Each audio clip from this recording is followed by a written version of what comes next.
For 6 months straight, I couldn't track a paper airplane if it was painted neon green and flying directly at my face.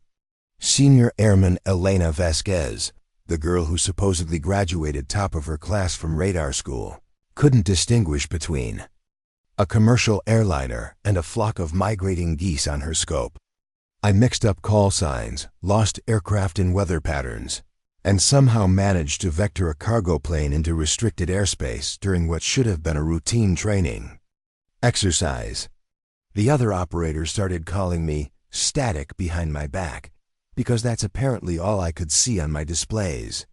Before we jump back in, tell us where you're tuning in from, and if this story touches you, make sure you're subscribed, because tomorrow I've saved something extra special for you. My supervisor, Master Sergeant Rodriguez, had run out of patience. Weeks ago, the base commander was asking questions, and tomorrow morning, I was scheduled for a competency review that everyone knew was just a formality before they transferred me to some desk job in personnel. But then an unmarked military transport landed at Elmendorf Air Base at 0300 hours, and everything I thought I knew about myself was about to change forever.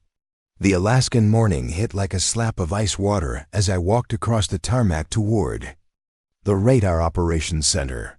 February in Anchorage meant the sun wouldn't show its face for another 3 hours, and the temperature was sitting at a comfortable -20 degrees.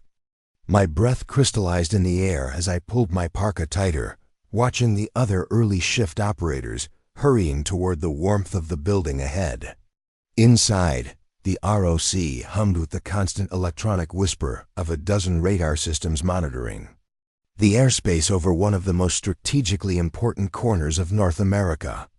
Banks of green screens cast an eerie glow over the faces of controllers who actually knew what they were doing, their eyes tracking the slow dance of aircraft. Transponder codes moving across their displays like fireflies in the dark. I claimed my usual station at Console 7, the one tucked away in the corner where my inevitable mistakes would cause the least disruption to actual operations. The night shift operator, Technical Sergeant Chun, was gathering his coffee cups and logbooks with the weary efficiency of someone who'd spent 8 hours watching the sky. "Anything interesting overnight?" I asked, though we both knew the answer. Chun had been working this shift for 3 years and could probably track aircraft in his sleep, which was more than I could say for myself during my best days. Quiet. Night. Couple of cargo runs inbound from Seattle, some early commuter traffic starting to build up. He paused, studying my face with the kind of expression reserved for terminal patients. "You hanging in there, Vasquez?" I heard about the review. Word traveled fast in a place this small. By now, everyone from the base commander down to the mess hall cooks probably knew that Static Vasquez was finally getting the boot. I managed what I hoped was a confident smile. "I'll be fine. Just need to focus, you know." Chun nodded, but his eyes said he'd already written my military obituary. Another promising recruit who couldn't hack it when the pressure got real. He gathered the rest of his gear and headed for the door, leaving me alone with a radar scope that might as well have been displaying ancient Sumerian for all the sense it made to me. The morning brief was delivered by Master Sergeant Rodriguez, a compact woman with gray-streaked hair and the kind of authoritative presence that made grown men straighten their spines without thinking about it. She'd been running radar operations longer than I'd been alive, and had personally trained half the controllers currently stationed at bases across the Pacific Theater. "Weather's coming in from the southwest," she announced to the assembled day shift. "Low pressure system with moderate precipitation expected by 1400 hours. Visibility's going to drop, so I want everyone sharp on their scopes. Commercial traffic is lighter than usual due to the weather, but we've got a training exercise scheduled for this afternoon." She paused, her gaze finding me in the back row. "Vasquez, you'll be observing today. No active controlling until further notice." The words hit like a physical blow. Observing meant sitting behind another operator, watching them do the job I was supposed to be learning, like a student who'd been held back while the rest of the class moved on. A few of the other airmen glanced my way with expressions ranging from sympathy to relief that it wasn't them getting benched. Staff Sergeant Morgan, who worked the station next to mine, leaned over as we filed out of the briefing room. "Don't take it too hard, Vasquez. Rodriguez is just being cautious after what happened yesterday. The incident that had probably sealed my fate. I'd been tracking what I thought was a single aircraft inbound from the west, when it suddenly split into 3 distinct contacts on my scope. Instead of recognizing it as a formation flight, I'd panicked and declared a navigation emergency, scrambling 2 F-22s to intercept what turned out to be a family of Cessnas on a scenic tour of Denali. The pilots had been understanding about it, even found it amusing once they realized what had happened. Rodriguez had been less entertained. Formation flights happen all the time, Morgan continued, his voice carrying the patient tone of someone explaining basic concepts to a child. The trick is learning to read the subtle differences in the radar returns. Speed, altitude, spacing. It becomes second nature after a while. Second nature. That phrase haunted me more than any of the nicknames or sideways glances. Everyone else seemed to have been born with some innate understanding of how aircraft moved through the sky, how weather patterns affected radar signatures, how to read the story that each blip on the screen was telling. For them, it was as natural as breathing. For me, it was like trying to solve calculus problems while someone was shooting at me. I spent the morning sitting behind Airman First Class Davidson, watching him work his magic on a scope that looked identical to mine, but somehow revealed secrets to him that remained completely hidden from me. His hands moved across the controls with casual confidence, zooming in on contacts, adjusting filters, communicating with pilots in the kind of calm, professional voice that inspired confidence rather than panic. "See that return there?" he said, pointing to a blip that looked exactly like every other blip to me. "Commercial heavy, probably a 767, inbound from Vancouver. Notice how the signature is broader than the lighter aircraft. That's the difference in radar cross-section." I nodded and made notes, trying to convince myself that eventually, somehow, this would all click into place. But deep down I knew I was just going through the motions. Whatever gift Davidson and the others possessed, whatever instinct allowed them to read the sky like an open book, I simply didn't have it. The afternoon training exercise was supposed to be routine. A formation of Navy fighters would simulate an intercept scenario while the controllers practiced coordination procedures. Standard stuff that happened twice a week, the kind of exercise that let new operators build confidence while the experienced ones stayed sharp. I was still relegated to observer status, sitting behind Technical Sergeant Williams as he prepared to work the exercise. Williams was one of the best controllers on base, the kind of operator who could track a dozen aircraft simultaneously while carrying on casual conversation about weekend plans. If anyone could make the exercise look easy, it was him. The fighters checked in right on schedule, their call signs crisp and professional over the radio. Elmendorf Control, Razor Flight of 4, requesting vectors for training exercise. Williams acknowledged and began the familiar dance of guiding the aircraft through their predetermined scenarios. On his scope, the 4 fighters appeared as tight formation, moving across the display with the precise choreography that marked them as highly trained professionals. And then something changed. Williams frowned at his scope, his fingers dancing across the controls as he tried to adjust the display. "That's weird," he muttered. "I'm getting some kind of interference." I leaned forward, studying the screen over his shoulder. The 4 fighter returns were still there, but now they were surrounded by dozens of additional contacts, appearing and disappearing like ghosts in the electronic static. Williams cycled through different radar modes, trying to clear up the display. But the phantom contacts only multiplied. "Control, Razor Lead," the radio crackled. "Are you tracking additional traffic in our area?" My RWR is lighting up like a Christmas tree. Williams keyed his microphone, his professional composure starting to crack. Razor lead, negative additional traffic. We're showing some technical difficulties with our primary radar. Stand by, but the contacts weren't technical difficulties. Even I could see that much. They were moving too consistently, maintaining formations and altitudes that suggested actual aircraft rather than electronic noise. Williams called over Rodriguez, who took one look at the scope and immediately began making phone calls. Within minutes, the operations center had transformed from routine training exercise to crisis management. Officers I'd never seen before appeared as if summoned from thin air, clustering around Williams Station and speaking in the kind of urgent whispers that meant something serious was happening. "Ma'am," Williams said to Rodriguez, his voice tight with stress, "I'm tracking what appears to be multiple inbound formations, but they're not on any flight plan and they're not responding to radio contact."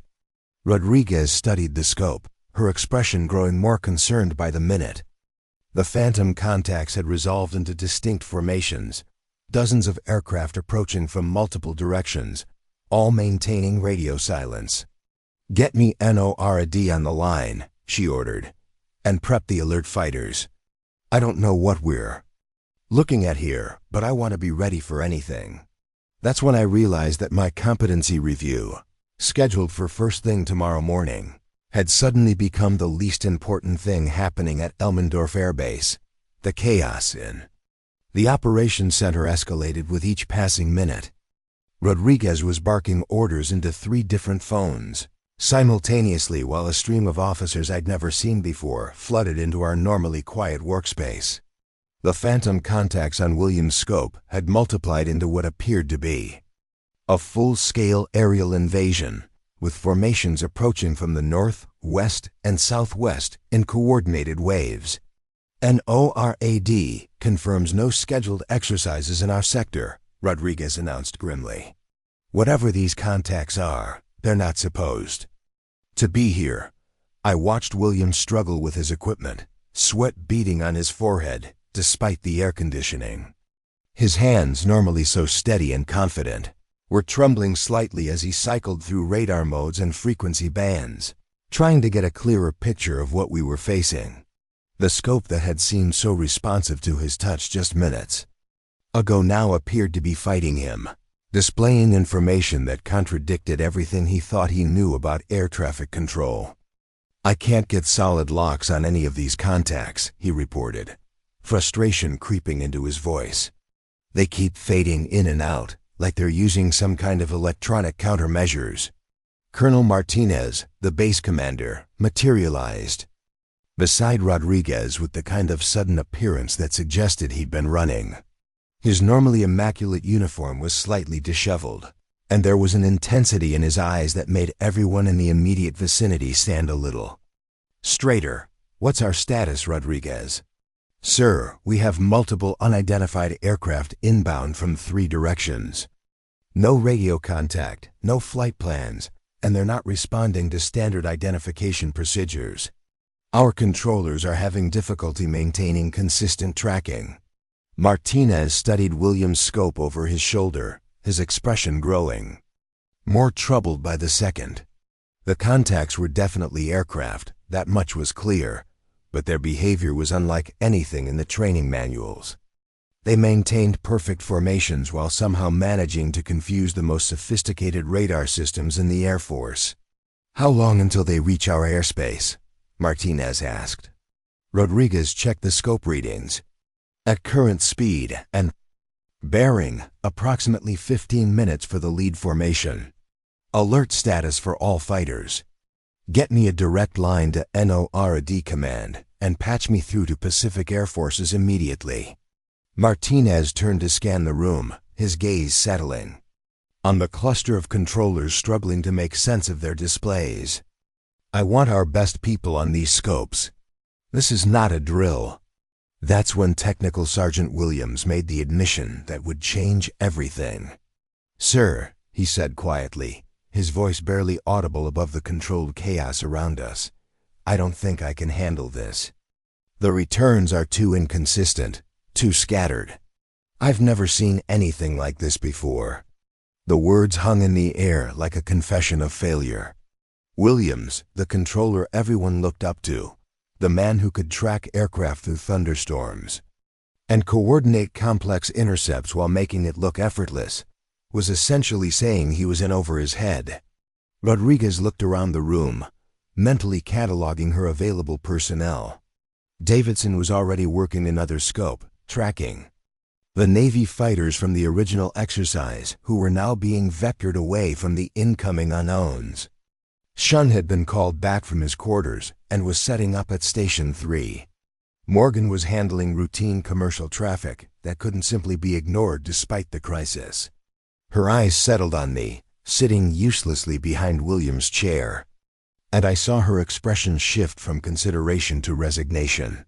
I was the only controller not actively working this scope, which technically made me available. The fact that I was also completely incompetent was apparently a secondary concern when faced with what might be an actual air defense emergency. "Vasquez," she said, and the way she said my name made it clear this wasn't a request. "Take Station 7. We need every scope active." I felt the blood drain from my face. "Ma'am, I'm scheduled for competency review." "I don't think Station 7, Airman, now." The walk to my console felt like a death march. Every eye in the room was on me, and not in a good way. These people had watched me fail repeatedly for 6 months, had seen me confuse geese for aircraft and vector planes into restricted airspace. Now, with what appeared to be a genuine air defense situation developing, they were being asked to trust me with a portion of the most important radar tracking mission any of us had ever faced. I slumped into my chair and stared at the scope. That had been my nemesis for half a year. The familiar green glow seemed to mock me, and the scattered returns dancing across the display might as well have been hieroglyphics. I could hear Williams behind me, still struggling with his equipment, his frustrated muttering a soundtrack to my own anticipated failure. "Vasquez," Rodriguez appeared at my shoulder, her voice carrying a note I'd never heard before. Not disappointment or resignation, but something that might have been desperation. "I know your record. I know you've been struggling. But right now you're what I have. Just do your best." I nodded, trying to project more confidence than I felt, and began the process of configuring my radar systems. The procedures were automatic. By now, muscle memory developed through months of repetition, even if the results had consistently been disappointing. Primary radar to standby, secondary radar online, IFF interrogation active. The scope came alive with contacts, and immediately, I felt the familiar wave of confusion that had plagued me since my first day at Elmendorf. The returns were scattered across the display in what appeared to be random clusters, moving at different speeds and altitudes, with no clear pattern or purpose that I could discern. But then something happened that had never happened before. As I stared at the chaos on my screen, trying to make sense of the seemingly random collection of blips and returns, a voice spoke from somewhere behind me. Not Rodriguez or Williams or any of the other controllers, but a voice I didn't recognize, speaking words that seemed to unlock something in my brain that had been sealed shut for months. "Vasquez, Phoenix Eye, execute." The transformation was instantaneous and absolute. The scattered returns on my scope suddenly resolved into crystal clear formations, each aircraft distinct and trackable with a precision that seemed impossible given the equipment I was using. What had been electronic chaos seconds before was now an ordered battle space that I could read like sheet music. The approaching formations weren't random at all. They were executing a classic multi-vector approach with diversionary elements, drawing attention while the main strike force approached from an unexpected angle. I could see their timing, their coordination, their intent as clearly as if I'd been briefed on their mission plan. My hands moved across the controls with a fluidity that felt like muscle memory from a dream I couldn't quite remember. Frequency, adjustments, range scaling, filter modifications that enhance specific aspects of the returns, while suppressing interference that had been confusing the other operators. "Rodriguez," I called out, my voice steady and professional in a way that surprised even me. "I have positive tracking on 47 inbound aircraft in 7 distinct formations. They're executing a coordinated approach pattern with electronic countermeasures designed to confuse standard tracking algorithms." The operations center went quiet. Not the silence of normal operations, but the kind of absolute stillness that follows a statement so unexpected that it requires time to process. Rodriguez appeared at my shoulder within seconds, staring at my scope with an expression of complete bewilderment. Where Williams' display had shown scattered, inconsistent returns, mine displayed neat, organized formations with course headings, speed vectors, and altitude readings that painted a clear picture of the approaching aircraft. "How are you getting such clean returns?" she asked, her voice carrying a mixture of amazement and suspicion. I was already tracking the lead formation's approach vector, calculating intercept courses for our alert fighters, identifying the optimal engagement parameters for each group. The information flowed through my consciousness like water, natural and effortless and absolutely certain. Lead formation is maintaining 220 degrees at Angels 20, speed 480 knots. Secondary elements are executing a classic pincer movement from bearings 180 and 300 degrees. Electronic warfare aircraft are embedded in each formation, cycling through jamming frequencies every 45 seconds. Rodriguez stared at the display, then at me, then back at the display. "Vasquez, how do you know about electronic warfare tactics?" But I was already vectoring our interceptors toward optimal engagement positions, coordinating with NLRD's command center, managing an air battle that moments before had seemed like incomprehensible chaos.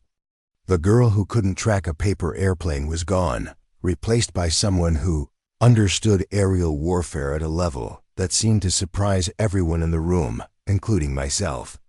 Colonel Martinez approached my station, his expression a mixture of confusion and cautious relief. "Airman Vasquez, can you maintain tracking on all inbound formations?" "Yes, sir." "I have positive contact on all elements. Recommend immediate launch of additional interceptors to counter the diversionary formations while main force engages the primary threat." The words came out of my mouth with absolute confidence, as if I'd been coordinating air defense operations for years instead of failing basic tracking exercises for months. Around me, the operations center had transformed from chaos to focused efficiency, with my scope serving as the command display that everyone else was referencing for their own targeting solutions. But in the back of my mind, a small voice was asking a question that I wasn't quite ready to answer. Who had spoken those words, "Phoenix I execute"? And why did they feel like a key unlocking something that had been hidden inside me all along? The battle unfolded across my radar scope like a three-dimensional chess match, each move and countermove visible to me with startling clarity.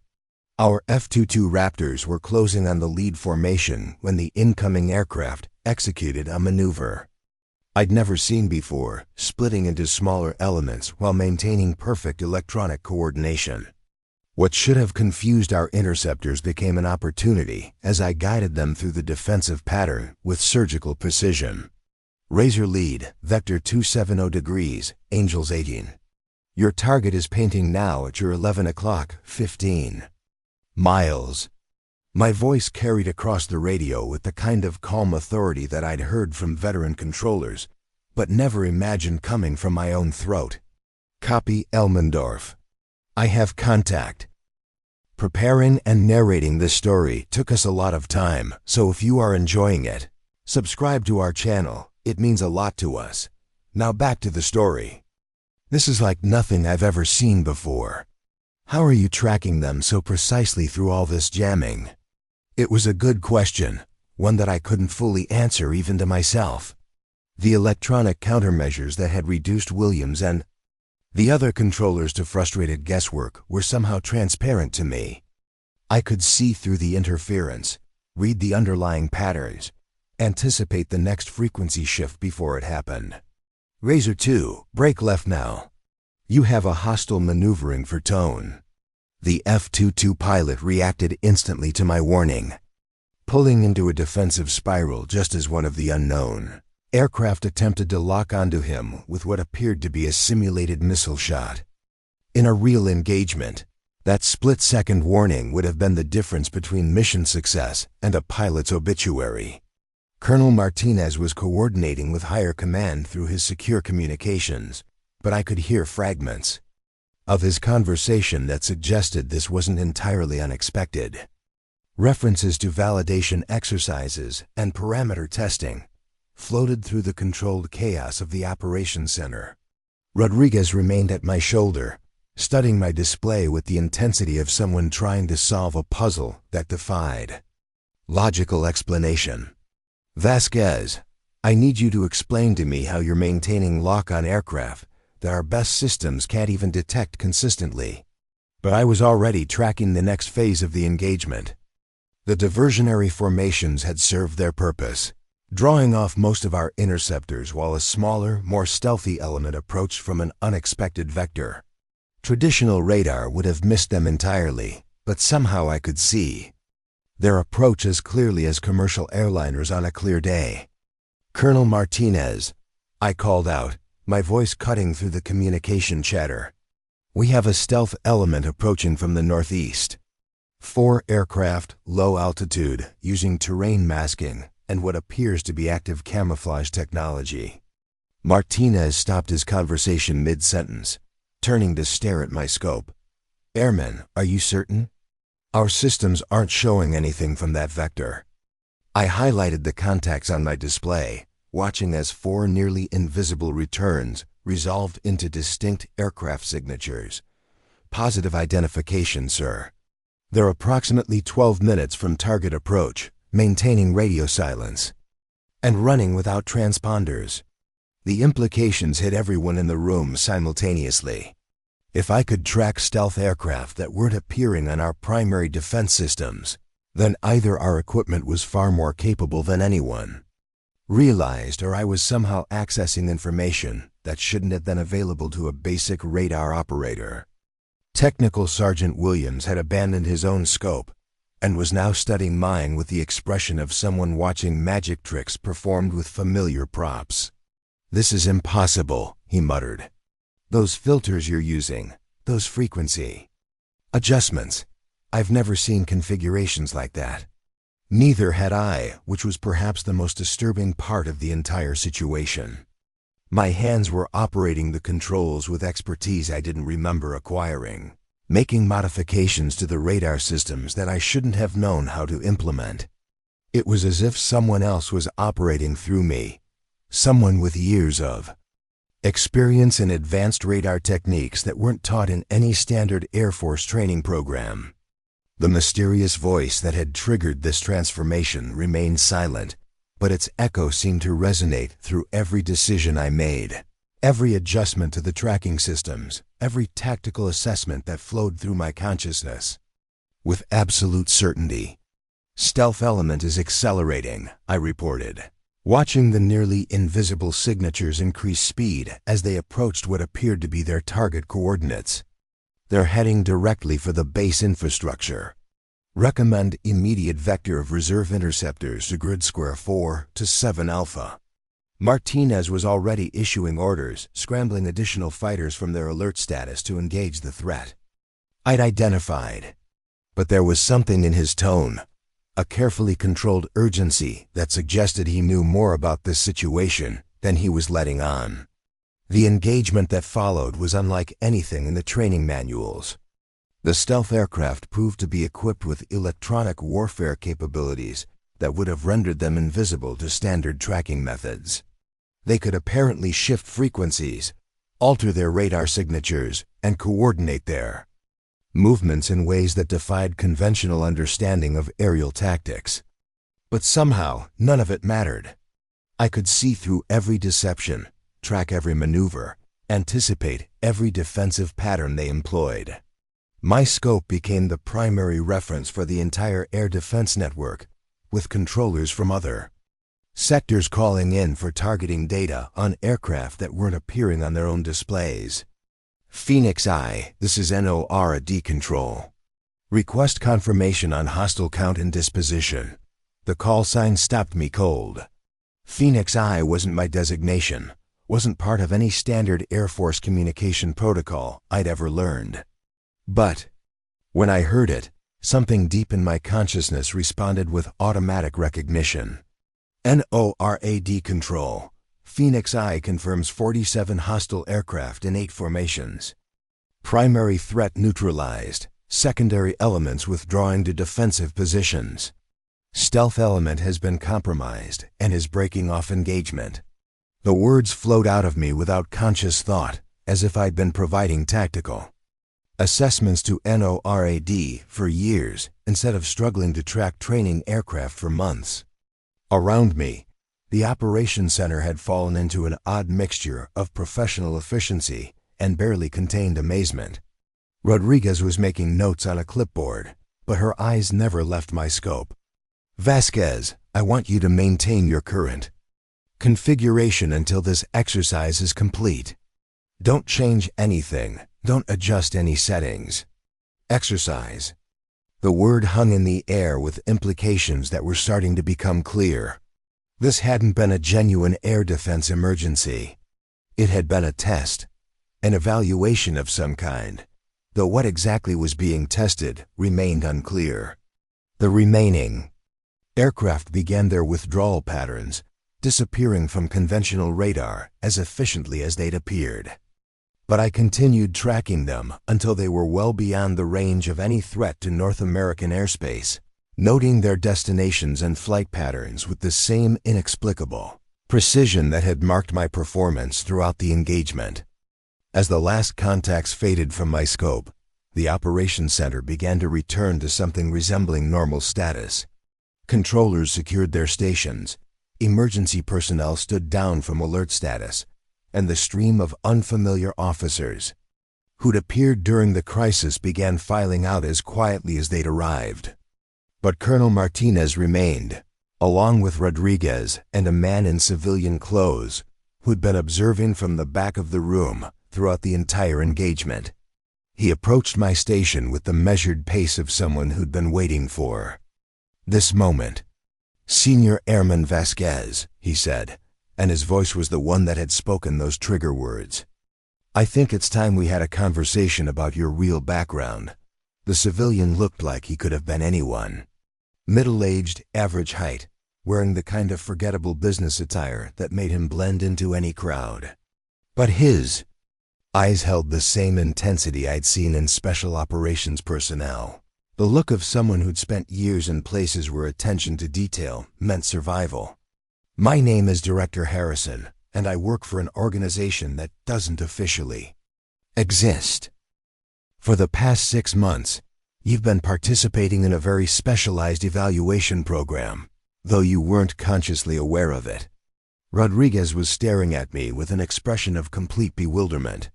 "Director, are you saying that Airman Vasquez has been deliberately underperforming?" "Not deliberately," Harrison replied.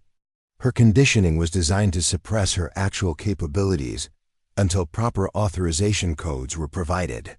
What you witnessed today was Senior Airman Vasquez operating at her true skill level." The room went quiet as the implications sank in.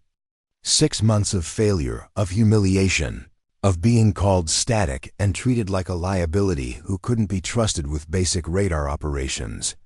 All of it had been an act, though apparently an unconscious one. The Phoenix Eye program identifies individuals with exceptional spatial intelligence and trains them in advanced radar techniques that aren't available through conventional channels, Harrison continued.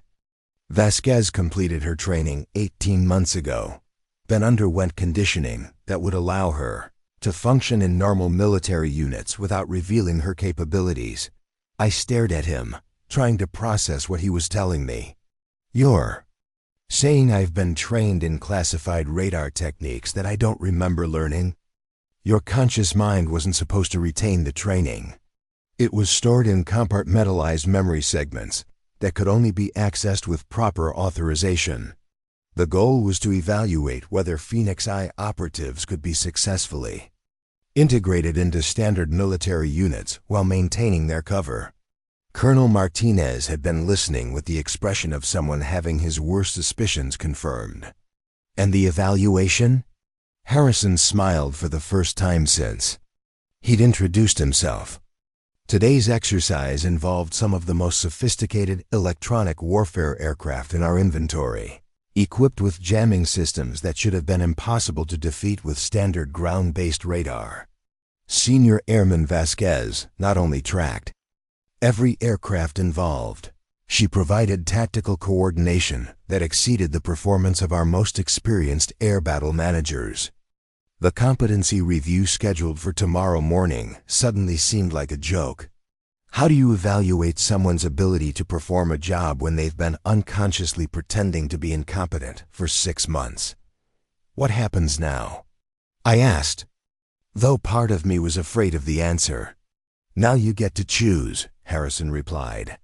You can return to Phoenix Eye and continue developing capabilities that most people can't even imagine. Or you can remain in conventional assignments with your conditioning restored to prevent accidental activation of your training.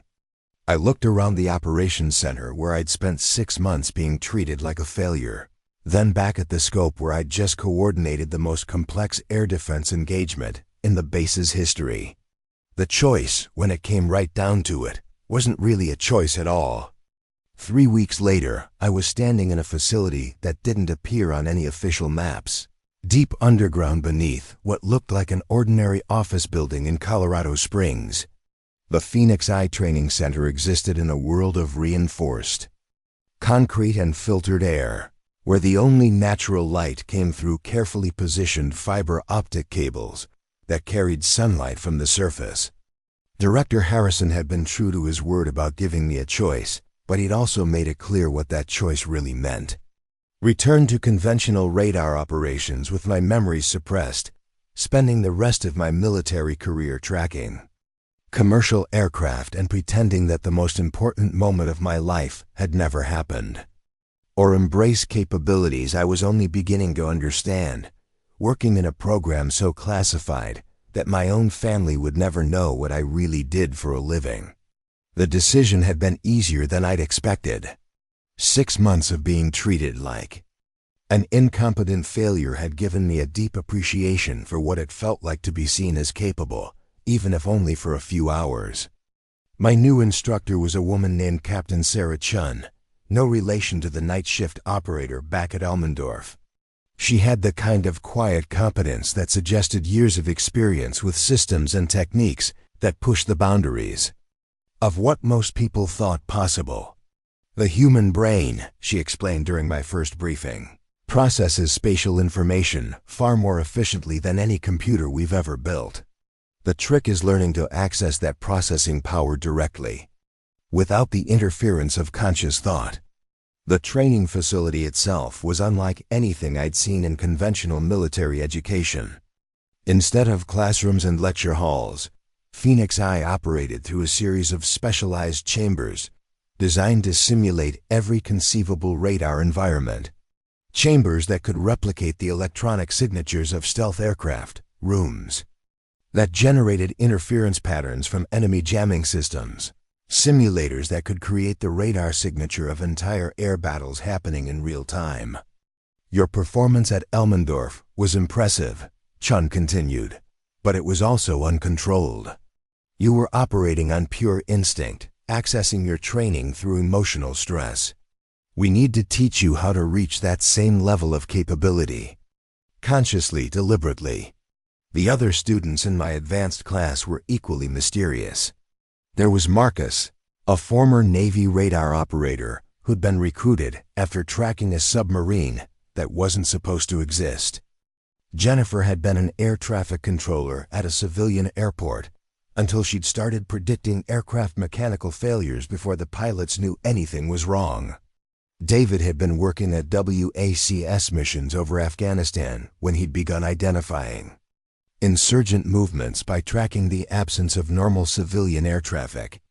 Each of us had demonstrated capabilities that exceeded normal human performance, abilities that conventional training couldn't explain or replicate. Phoenix Eye existed to understand those abilities and push them even further.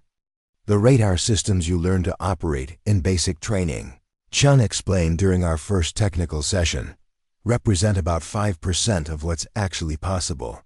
Military radar technology is decades ahead of anything the public knows about, and Phoenix Eye operatives learn to interface with those systems in ways that most technicians would consider impossible.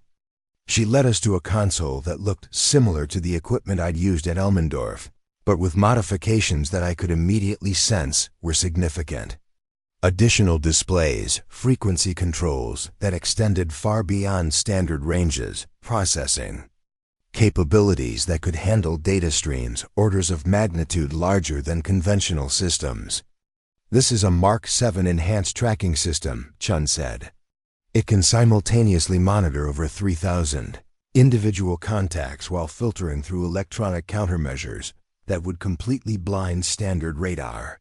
Your job is to learn to use it not just with your hands and eyes, but with capabilities your brain possesses that most people never access. The first lesson was humbling. Despite my success at Elmendorf, I found myself struggling with the enhanced system like a student pilot trying to land a fighter jet. The information flow was overwhelming, the number of variables and adjustments beyond anything I'd experienced. Within minutes, my scope was cluttered with false returns and missed contacts, displaying the kind of chaos that had marked my early days in conventional training. Don't think so much, Chun advised, watching my frustrated attempts to manually configure the system. Your conscious mind is actually interfering with the process. Let your instincts take over. But accessing those instincts deliberately proved far more difficult than having them triggered by crisis. At Elmendorf, the transformation had been instantaneous and complete, like flipping a switch. Here, trying to reach that same state of enhanced capability felt like trying to remember a dream that faded every time I focused on it. Marcus was having similar difficulties, his normally precise movements becoming clumsy and uncertain as he tried to force his way into the enhanced processing state. Jennifer kept getting flashes of the heightened awareness, brief moments where the scope revealed its secrets, before falling back into conventional operating modes. This is normal, Chun assured us during our first break. Stress-triggered activation is much easier than conscious control. It's the difference between having superhuman strength in an emergency and being able to access that strength whenever you want. Both are possible, but one requires much more training. David was the first to achieve consistent access to his enhanced capabilities. During our third day of training, something clicked into place for him, and suddenly he was tracking contacts that the rest of us couldn't even detect. His scope showed a three-dimensional battlefield that extended far beyond the range limitations of the equipment, as if he was somehow seeing around corners and through obstacles. "How are you doing that?" Jennifer asked, studying his display. With fascination. David's explanation was as mystifying as his performance. "I'm not looking at individual returns anymore.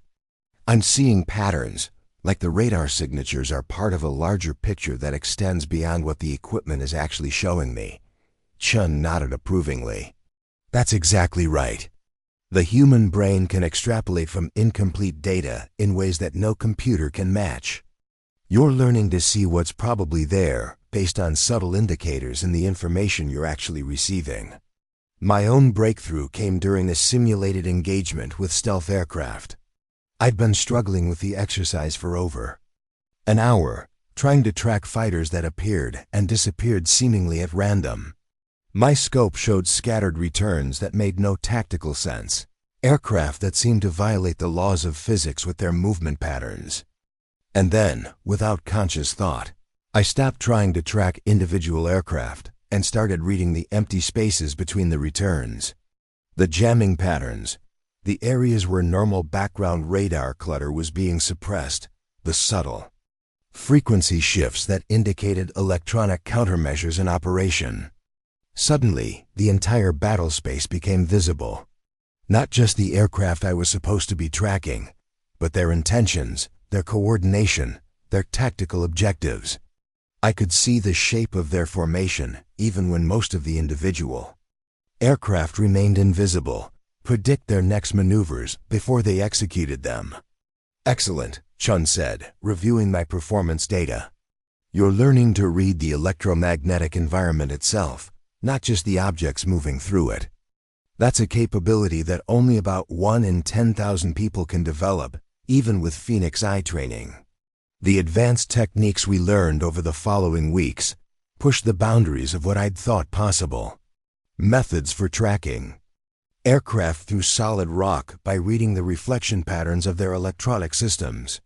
Techniques for identifying the intentions of hostile pilots by analyzing the subtle variations in their flight patterns. Ways to coordinate with other Phoenix Eye operatives across vast distances, sharing targeting data through encrypted links that created a radar network spanning entire continents. But perhaps the most significant lesson came during a practical exercise that simulated a mass attack on North American airspace. Hundreds of hostile aircraft. The final examination came without warning, as most real emergencies do. I was in the middle of what I thought was a routine training exercise when alarms began sounding throughout the Phoenix Eye facility. Not the controlled tones used for simulations, but the harsh, urgent signals that meant something genuine was happening. Captain Chun burst into our training room with an expression I'd never seen before. "All Phoenix Eye operatives to primary stations immediately. This is not a drill." The primary operations center was located 3 levels deeper underground, accessible only through a series of security checkpoints that scanned everything from retinal patterns to electromagnetic signatures. I'd heard about it during my orientation, but never actually seen it until now. The space was vast, easily the size of an aircraft hangar, filled with radar displays and communication systems that made our training equipment look primitive by comparison. Dozens of operators were already at their stations, tracking contacts across what appeared to be the entire globe simultaneously. "Vasquez, Station 12, Director Harrison called out as I entered. He was standing at a central command console, coordinating with what appeared to be every major military installation in North America. "We have a developing situation that requires your specific capabilities." Station 12 turned out to be equipped with the most advanced radar system I'd ever encountered. Multiple displays showed different perspectives of the same airspace, from traditional plan view indicators to 3-dimensional holographic projections that seemed to float in the air above the console. The processing power was extraordinary, capable of tracking individual aircraft across multiple radar networks while simultaneously analyzing their electronic signatures, flight patterns, and probable intentions. "What kind of situation?" I asked, settling into the operator's chair and beginning the startup procedures that had become second nature during my training. "Approximately 30 minutes ago, NORAD detected what appeared to be a massive equipment malfunction across multiple radar sites," Harrison explained. "Hundreds of aircraft contacts appeared simultaneously, then disappeared, then reappeared in different locations. Standard operators are reporting complete system failures, but Phoenix Eye stations are showing something entirely different. My displays came online, and immediately I could see what had confused the conventional radar operators. The contacts weren't behaving like normal aircraft at all. They were appearing and disappearing seemingly at random, moving at impossible speeds, executing maneuvers that defied basic physics. But as I watched the patterns develop, applying the enhanced perception techniques I'd learned during Phoenix Eye training, a different picture began to emerge. These weren't equipment malfunctions or impossible aircraft. They were something far more sophisticated and potentially dangerous. "Sir," I called out, my voice cutting through the controlled chaos of the operations center. "These aren't radar malfunctions. Someone is testing our defensive capabilities using advanced spoofing technology." Harrison appeared at my shoulder within seconds, studying my displays with intense concentration. "Explain. The apparent random movements aren't random at all. They're following a pattern designed to map our radar coverage, identify gaps in our tracking capabilities, and test response times of our interceptor aircraft. Whoever is doing this has access to detailed information about our radar frequencies, filter algorithms, and standard operating procedures. On my scope, the ghostly contacts were executing what appeared to be a systematic evaluation of North American air defense systems. They would appear in a specific area, wait for our response, then vanish and reappear somewhere else, always just outside the optimal engagement range of our fighter aircraft. Can you track the actual source of these spoofed returns?" Harrison asked. I was already working on that problem, using techniques that pushed the boundaries of what I'd thought possible even after weeks of Phoenix Eye training. Instead of trying to track the false contacts themselves, I was reading the electromagnetic signatures of the equipment creating them, following the subtle patterns in the radio frequency spectrum that indicated active jamming and deception systems. "I'm reading at least 12 distinct electronic warfare platforms," I reported. "They're positioned around the perimeter of our radar coverage, coordinating their activities through burst transmissions on frequencies that our standard equipment can't detect." The revelation sent a wave of urgent activity through the operations center. If hostile forces had positioned electronic warfare aircraft around North American airspace without being detected, it represented a massive intelligence failure and potentially the prelude to an actual attack. "Marcus, Station 15. Harrison called out. "I need you to coordinate with Vasquez on triangulating these platforms. Jennifer, Station 18, start tracking their communication patterns. David, Station 21, I want predictive analysis on their probable objectives." The four of U.S. had worked together during training, but never under circumstances like these. The coordination that had seemed difficult in simulated exercises now flowed naturally, our enhanced capabilities meshing together like instruments in an orchestra. Marcus was able to confirm my readings and provide additional precision on the locations of the electronic warfare platforms. Jennifer identified the communication protocols they were using, revealing sophisticated encryption methods and coordination techniques that suggested military-level training and equipment. David's analysis painted a troubling picture of systematic intelligence gathering that could only have one ultimate purpose. "They're mapping our entire defensive grid," David reported. "Every radar site, every communication frequency, every standard response pattern. This isn't random testing. They're preparing for something specific." I continued tracking the elusive platforms while simultaneously monitoring the responses of conventional radar sites across the continent.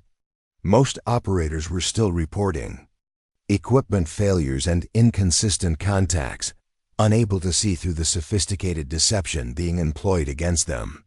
But one site was different. A single radar station in northern Canada was somehow maintaining consistent tracking on contacts that were invisible to everyone else. When I zoomed in on that sector, I realized what I was seeing. "Sir, we have another Phoenix Eye operative at Station Alpha 7, I announced. "Someone is tracking these platforms using enhanced techniques, and they're getting targeting data that could support an intercept mission." Harrison was already on the secure communications network, coordinating with the mysterious operator in Canada. Within minutes, a new voice joined our tactical network, calm and professional despite the extraordinary circumstances. "Phoenix Eye Command, this is Phoenix 17. I have positive tracking on all electronic warfare platforms and am prepared to coordinate intercept vectors." The voice belonged to a woman, probably in her 30s, with the kind of steady, Confidence that suggested years of experience with situations exactly like this one. I found myself wondering how many Phoenix Eye operatives were stationed at remote locations around the world, quietly monitoring threats that conventional forces couldn't even detect. Phoenix 17, this is Phoenix Command. Transmit your targeting data to stations 12, 15, 18, and 21 for coordination.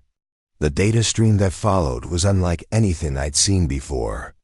Not just aircraft positions and headings, but detailed analysis of their electronic signatures, probable mission objectives, optimal engagement strategies, and even psychological profiles of their likely crew compositions based on flight pattern analysis. How is she getting this level of detail? Jennifer asked, studying the intelligence data with amazement. Phoenix 17 has been tracking these platforms for over 6 months, Harrison explained. This operation didn't start today. It's been building gradually with test runs and probe missions designed to avoid detection by conventional radar systems. The implications were staggering. If hostile forces had been systematically mapping our defenses for half a year without being detected, they had achieved a level of intelligence penetration that conventional military thinking said was impossible. But they hadn't counted on Phoenix. All stations prepare for coordinated tracking mission, Harrison announced. We're going to turn the tables on these platforms and gather some intelligence of our own.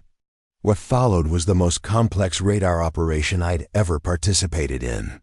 Instead of simply tracking the electronic warfare platforms, we began using their own deception techniques against them.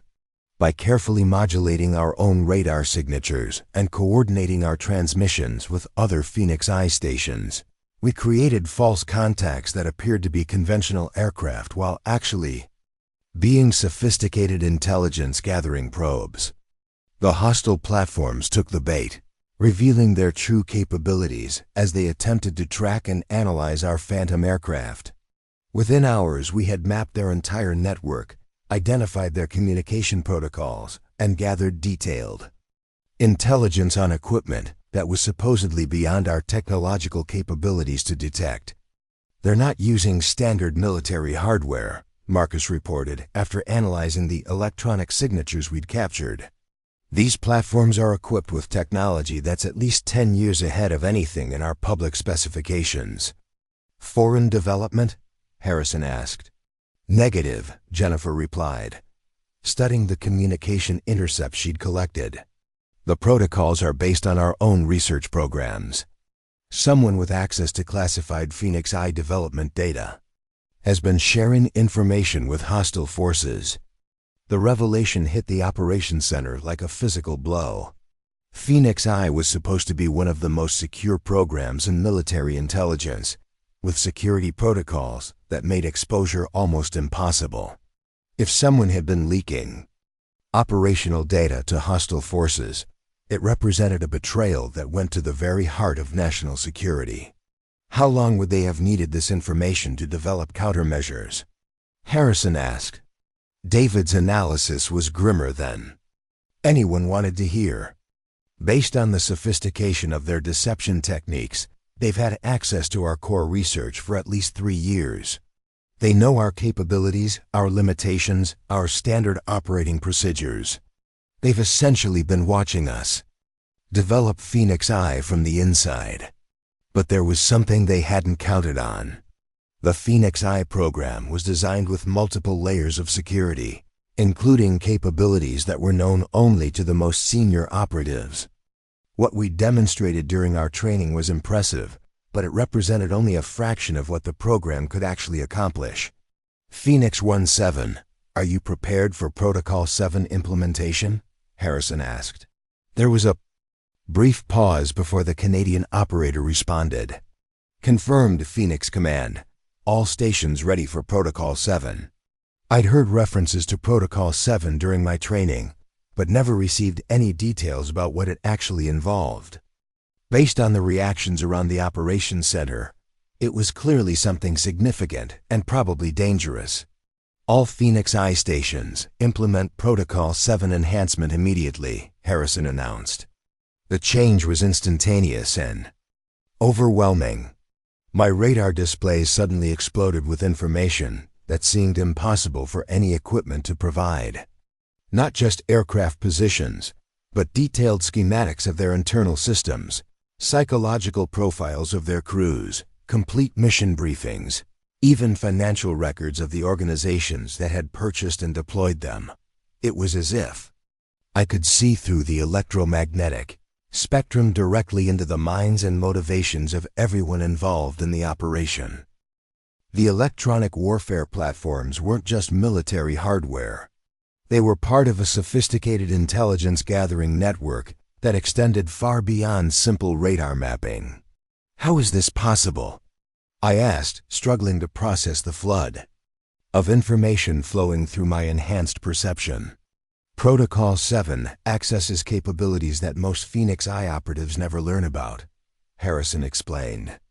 It represents the absolute cutting edge of human-machine interface technology, allowing direct neural connection with intelligence databases and surveillance networks around the world.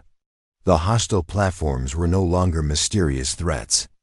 I could see their entire operational history, from their initial development in secret facilities to their current mission parameters.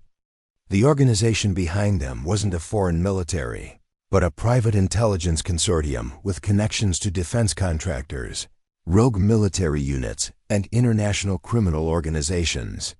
They're not gathering intelligence for a military attack, I reported, the information flowing through my consciousness with startling clarity. They're mapping our capabilities for sale to the highest bidder. Phoenix Eye countermeasures, radar signatures, communication protocols. They're turning our own defensive systems into a commercial intelligence product. Jennifer was tracking the financial networks behind the operation, following money trails that stretched across multiple countries and shell corporations. Estimated value of the intelligence they've gathered is over $2 billion. They've already sold preliminary data to at least 6 different organizations. Marcus had identified the source of the leaked Phoenix Eye information. The security breach originated from inside the program. Someone with access to Protocol 7 specifications has been systematically transferring operational data to external networks. The hunt for the security breach became a secondary mission as we continued, tracking the electronic warfare platforms. Using Protocol 7 capabilities, we were able to identify not just their current positions, but their planned routes, refueling schedules, and extraction procedures. Phoenix 1-7, transmit interdiction coordinates to appropriate military commands, Harrison ordered. We're going to shut down this operation and recover whatever intelligence we can.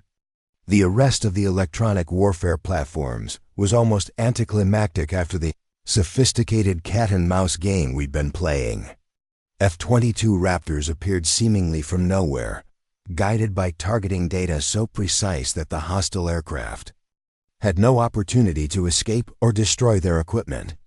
Within hours, 12 advanced electronic warfare platforms were in military custody, along with their crews, equipment, and complete records of their intelligence-gathering activities. The operation that had taken them months to prepare was dismantled in a single coordinated strike. But the security breach within Phoenix Eye proved more difficult to resolve.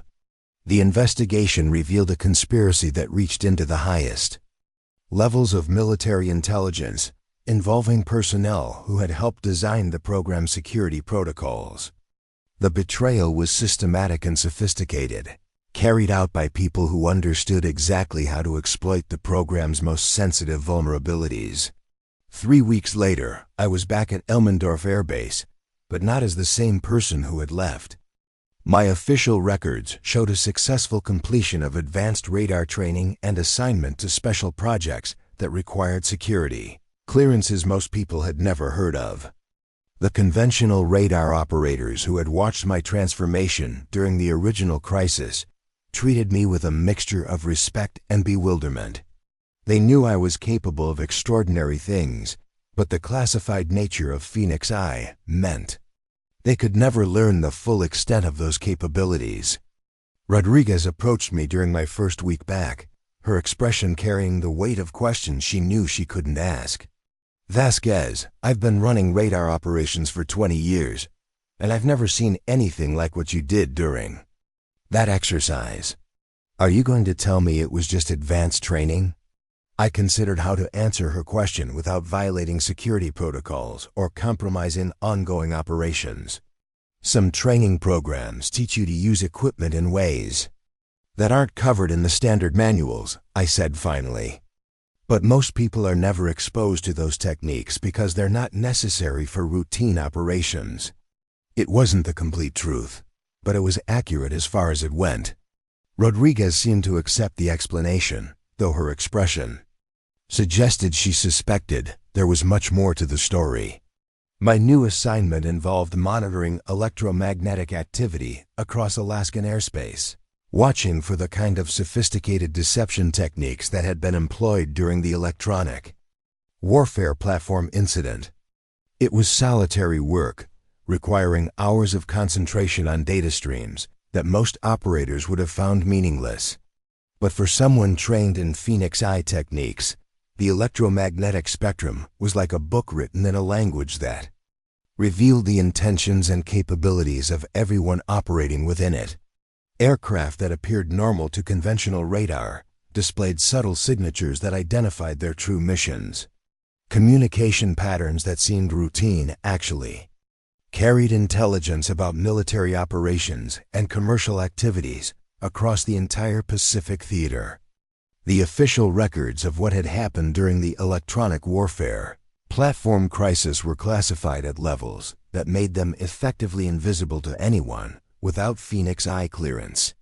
As far as most people knew, it had been a successful exercise in international cooperation, with multiple military units working together to test new defensive technologies. But those of us who had participated knew the truth. We had confronted a threat that conventional military forces couldn't even detect, using capabilities that pushed the boundaries of what most people thought possible. We had prevented the compromise of national security information worth billions of dollars and dismantled an intelligence operation that had been years in the making. Most importantly, we had proven that human capabilities, when properly developed and enhanced, could exceed the performance of even the most sophisticated technology. The Phoenix Eye program represented the cutting edge of human potential, demonstrating that the line between man and machine was far more flexible than most people realized. 6 months later, I received new orders for assignment to a facility that didn't appear on any official maps, deep underground beneath what looked like an ordinary research center in Nevada. The Phoenix Eye program was expanding, developing new techniques that would push human capabilities even further beyond conventional limitations. The girl who had been called static, who couldn't track a paper airplane if it was painted neon green, was gone forever. In her place was someone who could see through the electromagnetic spectrum into the intentions and capabilities of anyone operating within it, who could coordinate with other enhanced operatives across vast distances, who could detect threats that conventional forces couldn't even imagine. But perhaps the most important lesson I'd learned was that human potential was far greater than most people ever realized. With the right training, the right techniques, and the right motivation, ordinary people could develop extraordinary capabilities. The only real limitation was the willingness to push beyond the boundaries of what seemed possible. Standing in my new underground facility, surrounded by equipment that represented the absolute cutting edge of human-machine interface technology, I realized that my journey was just beginning. Phoenix Eye was more than a military program. It was an exploration of human potential itself, a systematic attempt to discover just how far human capabilities could be enhanced and extended. The electromagnetic spectrum stretched out before me like an infinite ocean of information, carrying the communications, intentions, and secrets of everyone operating within it. And I was one of a select few who would learn to read that ocean like an open book, to navigate its currents and depths with capabilities that most people would consider supernatural. But I knew better. There was nothing supernatural about Phoenix. It was simply human potential, developed and enhanced through techniques that pushed the boundaries of what conventional training could accomplish. And every day, we were discovering new ways to push those boundaries even further. The future belonged to those who could see beyond the limitations of conventional thinking, who could develop capabilities that exceeded the performance of even the most sophisticated technology. Phoenix Eye was just the beginning of that future, a glimpse of what human beings could accomplish when they learned to access the full potential of their own consciousness. Up next, you've got two more standout stories right on your screen. If this one hit the mark, you won't want to pass these up. Just click and check them out.